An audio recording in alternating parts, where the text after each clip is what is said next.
ơi.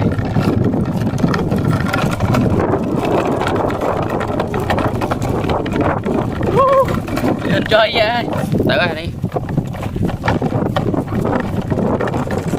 Ôi nhà x ba ấy.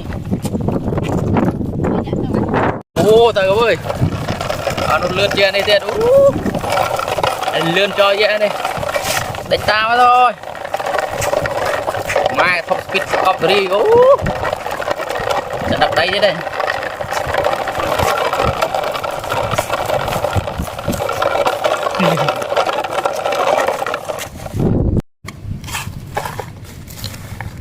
Trời dạ nè cái đây bật này trong bật cả ba lâu rồi.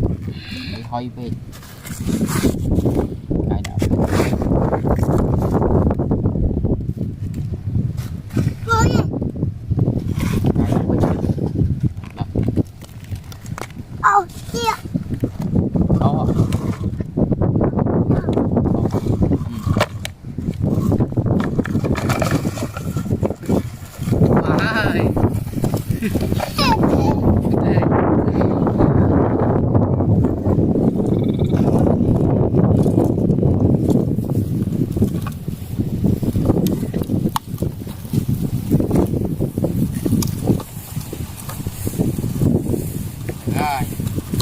Đây cần tay.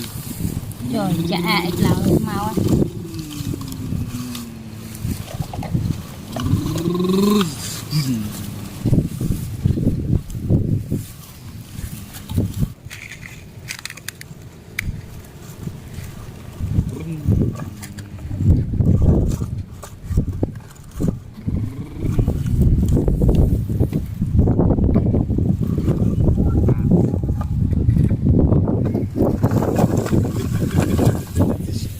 Chèn này mũi tiết.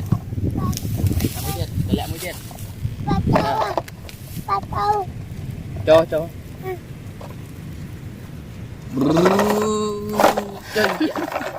Trời dạ bạch chương lần lượt bạch ai với. Lần lên luôn. Trời dạ khó đôi giây vậy.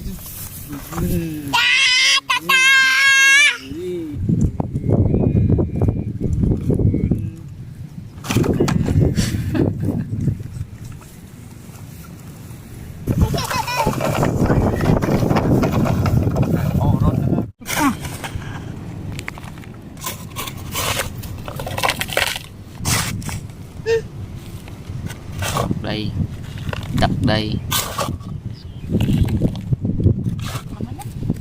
Wow.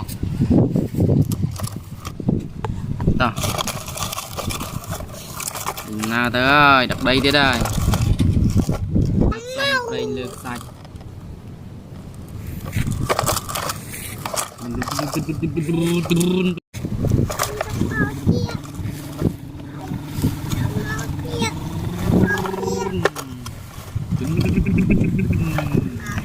Bạn làm được này. Ô, bắt rồi.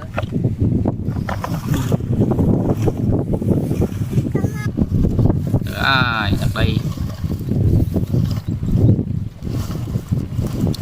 Đây cắt mau cắt rây cắt sai cắt đi. Đặt đây, Anh mẹ đặt đây, anh đây trong tích mà trong tích đó. Mình trả lấy mà trong tích. Rồi chạy đây cái này.